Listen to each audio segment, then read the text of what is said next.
বন্ধুরা, আজকের বাজারে আসলে প্রচুর পরিমাণে গরু আমদানি হয়েছে, ষাঁড় গরু, কোরবানি উপযোগী গরু।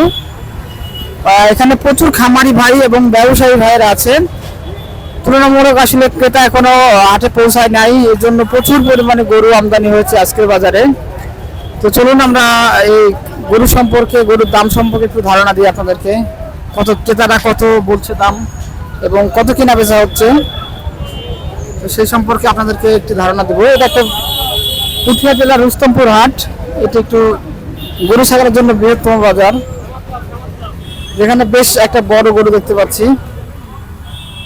এই গরুটা সম্পর্কে খামারি ভাইয়ের কাছ থেকে জানবো যে আসলে গরুটার দাম কত, কোন জাতের গরু।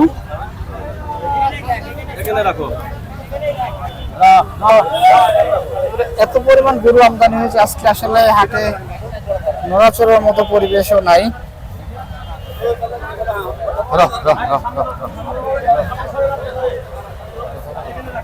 দাদা, গরু আপনার নাকি? আচ্ছা, সে গরুটা কোন জাতের গরু দাদা? এটা গরুর অরিজিনাল দেশাল। অরিজিনাল দেশাল গরু, বা অনেক শক্তিশালী দেশাল গরু। এটা কয় দাঁত বড় ভাই? চার দাঁত, চার দাঁত। এটা চার দাঁত। গরুটার দাম চাচ্ছেন কত? দাম চাচ্ছে 1,90,000। 1,90,000 টাকা। এটা মাংসের কত কেজি আসতে পারে ভাই? 7 মণ। 7 মণ।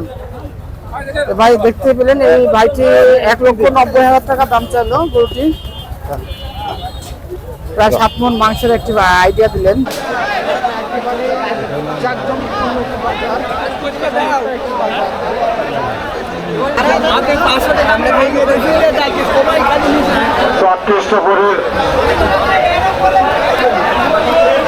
খ্রিস্টপুরে ফজর বেটা আজান, খ্রিস্টপুরে ফজর বেটা আজান। যেখানে থাকো এই যে মেল ঘরের কাছে, এখানে চলে আসো। তোমার লোক তারা আছে, গরুর টাকা দিবি।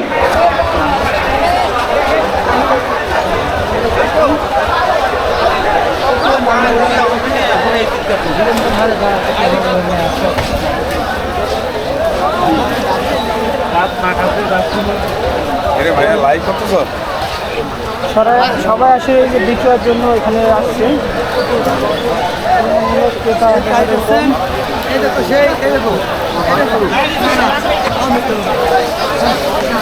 টাকা দামাদামি হয়েছে? দামাদামি হচ্ছে? দামাদামি তো হচ্ছে। আচ্ছা, কত কয় বাজান? দাম কত? 140। 140। কয় দাঁত? দুইটা। এটা কি কোন জাতের গরু? এটা দেশি। একেবারে দেশি জাতের গরু। 1,40,000 দাম। কত হলে ছাড়বেন? কত হলে ছাড়বেন? 3 লাখ চাইছি দুটি। জোড়া 3 লক্ষ। এই টাকা জোড়া 3 লক্ষ চাওয়া দাম।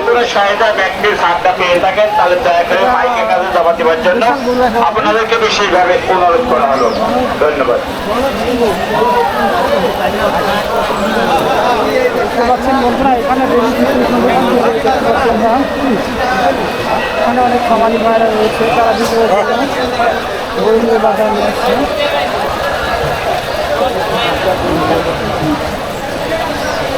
টাকা দাম দর হচ্ছে নাকি? দাম দর হচ্ছে। কত হচ্ছে চাচা? দাম নেই 90, 95। 90-95। আজকের বাজারে তো প্রচুর আমদানি হয়েছে গরু ছাগল। হ্যাঁ, তো আজকে সেই হিসেবে ক্রেতা কেমন বাজারে? ক্রেতাও আছে, অনেক ক্রেতাও আছে না? যাক, মাশাআল্লাহ। আজকের বাজারে প্রচন্ড যেমন গরু আমদানি হয়েছে, সেই হিসেবে ক্রেতাও রয়েছে। আমরা একজন ক্রেতাও আছে, ক্রেতাও আছে। আছে, একজন আমরা ব্যবসায়ী কাকার কাছ থেকে জানতে পারলাম বেচাকেনা হচ্ছে না। এই বাজারটি একেবারে চমৎকার একটি বাজার, যেখানে আসলে প্রচুর গরু ছাগলের আমদানি হয়েছে। বাজারটি